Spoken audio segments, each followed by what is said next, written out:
और आइए अब देख लेते हैं आने वाले विधानसभा चुनाव और 2024 चुनाव के लिए कितने तैयार है विपक्षी दल। 2024 में बीजेपी को हराने के लिए महाविकास अघाड़ी ने बनाई रणनीति। सूत्रों के मुताबिक 2024 चुनाव में लोकसभा सीटों के बंटवारे वाले फॉर्मूले पर बनी सहमति।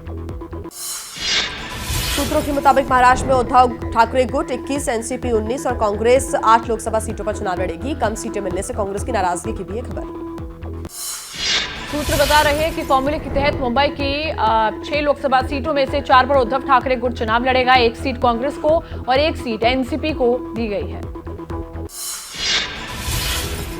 महाविकास अघाड़ी की बैठक पर केंद्रीय मंत्री रामदास आठवले का तंज, बोले मोदी जी को कोई चुनौती नहीं दे सकता। महाराष्ट्र कांग्रेस अध्यक्ष नाना पटोले ने कहा, एमवीए की बैठक में सीट शेयरिंग पर नहीं हुई कोई चर्चा। कर्नाटक चुनाव की तैयारी में जुटी कांग्रेस, दिल्ली में केंद्रीय चुनाव समिति की बैठक आज। राहुल गांधी 20 मार्च को चुनाव प्रचार के लिए जाएंगे कर्नाटक के बेलगावी। युवा घोषणा पत्र कार्यक्रम में भी लेंगे हिस्सा। जम्मू कश्मीर में चुनाव की मांग पर कांग्रेस नेताओं के साथ नेशनल कॉन्फ्रेंस और पीडीपी का प्रतिनिधिमंडल चुनाव आयोग पहुंचा। 13 दलों के नेताओं ने कहा, जब स्थिति सामान्य है तो जम्मू कश्मीर में चुनाव क्यों नहीं। यूपी के मैनपुरी में बोले अखिलेश, बीजेपी सरकार को 24 में बेरोजगार देंगे जवाब। ये सरकार कह रही है कि 100 में से सिर्फ 4 लोग बेरोजगार। समाजवादी पार्टी के अध्यक्ष अखिलेश यादव आज कोलकाता में पश्चिम बंगाल के मुख्यमंत्री और तृणमूल कांग्रेस प्रमुख ममता बनर्जी से उनके आवास पर करेंगे मुलाकात।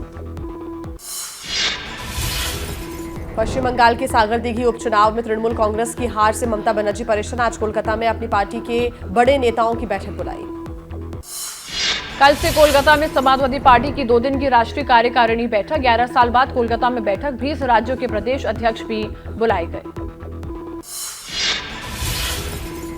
ओम प्रकाश राजभर ने स्वामी प्रसाद मौर्य पर बोला हमला, कहा आज 97% याद आ रहे हैं। उस दिन कहा थे जब बीएसपी और बीजेपी में मंत्री थे, खुद को हिंदू और बौद्ध बताते थे।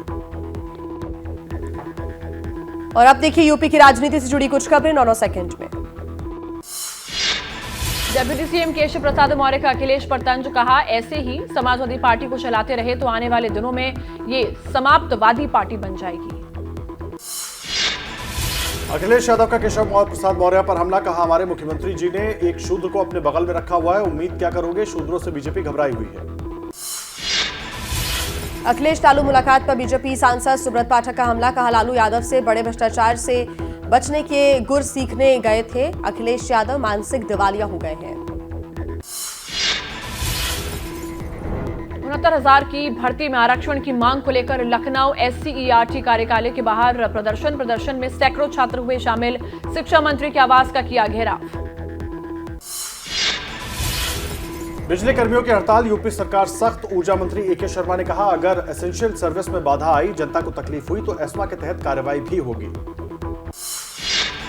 यूपी के गाजीपुर में आलू को लेकर बीजेपी और एसपी में ठनी। सांसद अफजाल अंसारी ने कहा, सरकार किसानों को उचित मूल्य नहीं दे रही है, 1200 रुपए प्रति क्विंटल तय करने की मांग। यूपी के मैनपुरी में एसपी नेता के घर जाकर अखिलेश यादव ने सुनी भागवत कथा। बोले आज भागवत कथा के श्रवण मनन का परम सुयोग बना। नवरात्र में रामचरितमानस पाठ के लिए सरकारी सहायता पर बोले अखिलेश, यूपी सरकार को 1 लाख नहीं कम से कम 10 करोड़ रुपए देने चाहिए। क्या मजबूरी है मेरी, बताइए। मैं अभी आपको बताती हूँ कि मैंने ओए होए होए होए नमकीन के चटकारे लेते हुए टकटकी मार के डिबेट शो को पॉज रिपीट कर करके देख रहे हैं जोगिंदर जी। इनकी तरह आप भी देखें अपनी फेवरेट डिबेट्स को रिपीट कर और डाउनलोड कीजिए एबीपी लाइव ऐप अपने स्मार्ट टीवी पर।